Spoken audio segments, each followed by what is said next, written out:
poursuivre les uns et les autres pour apologie du terrorisme. Non, nous ne nous tairons pas. Et je dois dire ici que Macron défigure la France.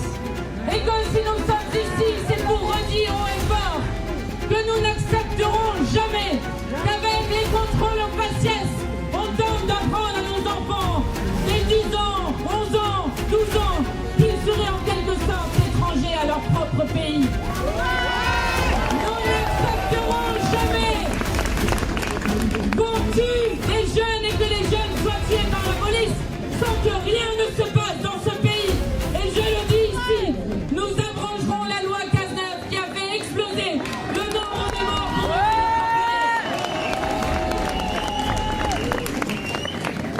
Nous le disons aussi ici, nous refuserons toujours que les 6 millions de nos concitoyens de confession musulmane soient stigmatisés, soient attaqués ou soient exclus de cette société.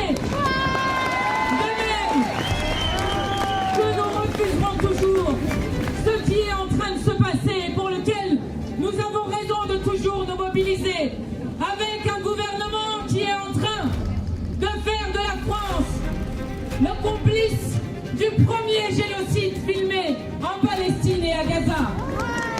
Oui, Emmanuel Macron défigure la France, car la France, ce n'est pas une couleur de peau. Toutes les couleurs de peau sont françaises. La France, ce n'est pas une religion. La France, ce n'est même pas une langue, puisque nous partageons la langue française avec 28 autres pays. Non, la France, c'est notre devise commune. Liberté, égalité, fraternité. Alors, n'en déplaise aux fascistes, ici, nous sommes la France. La France est antiraciste. La France est antifasciste.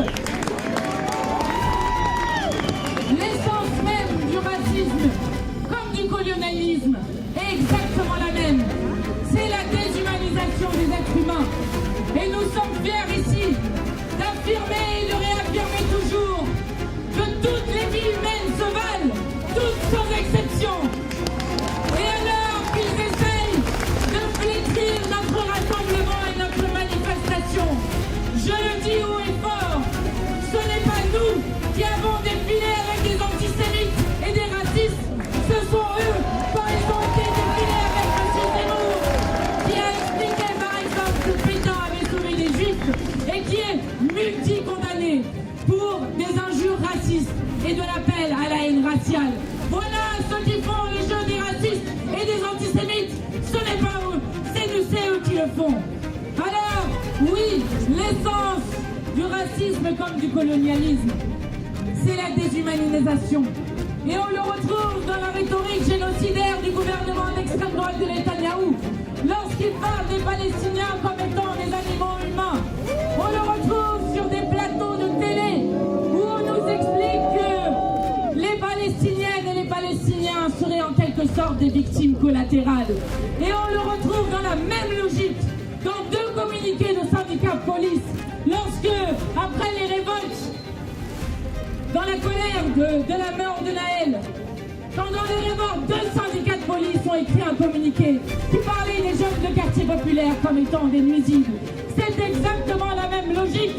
Et nous disons ici que nous refusons qu'on trie le peuple français selon sa couleur de peau, sa religion, son genre ou son orientation sexuelle. Nous sommes l'unité du peuple français.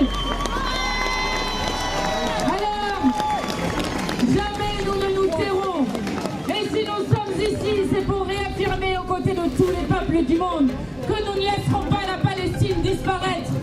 Que pour les enfants qui se retrouvent actuellement à Gaza, alors que les bombes pleuvent, alors que la famine est utilisée comme arme de guerre, pour les enfants à Jérusalem ou en Cisjordanie, où la colonisation continue, pour les enfants palestiniens apatrides qui se retrouvent dans les différents camps du Proche-Orient, nous ne cesserons jamais de nous battre pour le cessez-le-feu immédiat et inconditionnel. Nous ne cesserons pas